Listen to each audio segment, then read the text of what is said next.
Srimati G. Madhvi. So whether the government has held a meeting with the representatives of MSME sector to understanding the practical difficulties being encountered by them with regards to restructuring of loans by the bank in the last 1 year? If yes, the details thereof.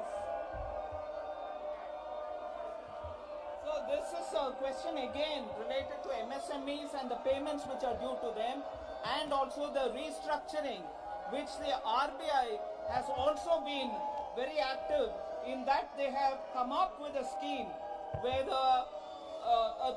a 3-year lending in repo rate is made available for the MSMEs, and because of that, more and more, about 10,000 crores is what we are talking about because of RBI's intervention. That will help the RBI and through the banks and through also the microfinance institutions to restructure the loans of the MSMEs. Sir, through yourself, I would like to ask the Honorable Finance Minister, after the withdrawal of regulatory forbearance in 2015, the RBI conducted a detailed asset quality review, and this led to various adverse consequences for the MSME sector. So I would like to know through yourself, sir, when the government is planning to conduct asset quality review again, and what steps they are taking so that the MSME sector is not affected in the future. Thank you. Sir, during the corona, we took several steps in order that the MSME gets immediate relief, inclusive of changing the definition. And since 2019, there have been several restructuring formulae given to MSME, and that has been conducted by the RBI under the RBI's guidelines. The stress in case of MSME was addressed through the emergency credit guarantee liquidity scheme that we offered, and it saw a great response from the MSMEs themselves. And that scheme is now being expanded to 1.5 lakh crores more.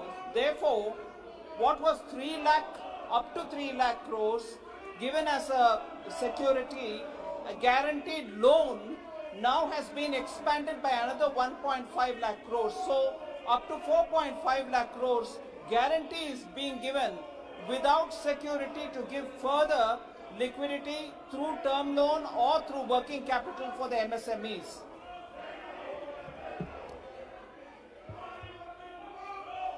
माननीय सदस्य आप पूछना चाहते हैं? Yes, sir. Second question. Ji.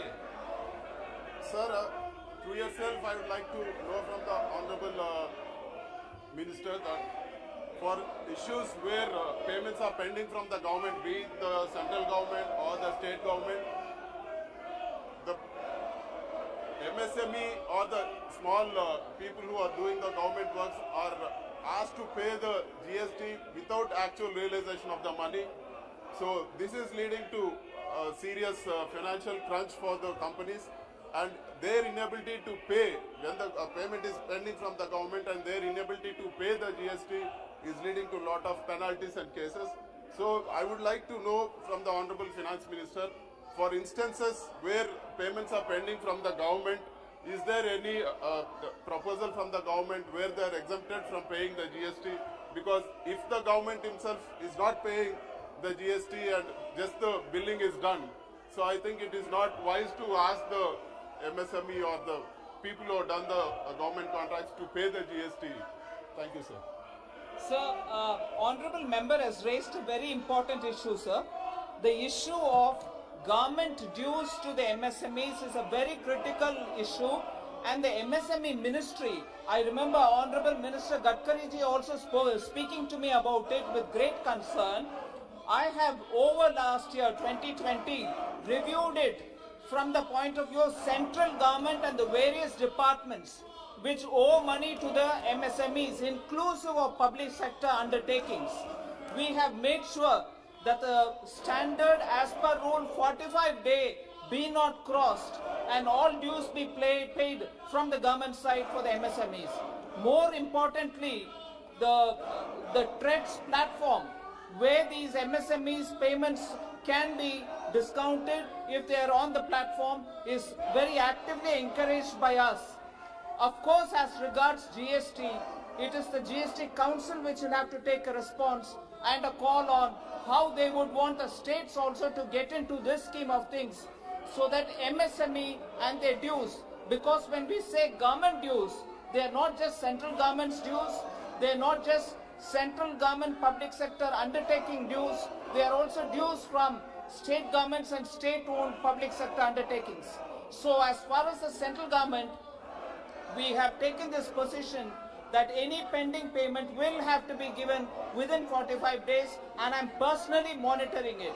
However, as regards GST payment, the GST Council is the final authority, and it is they who have to take a call.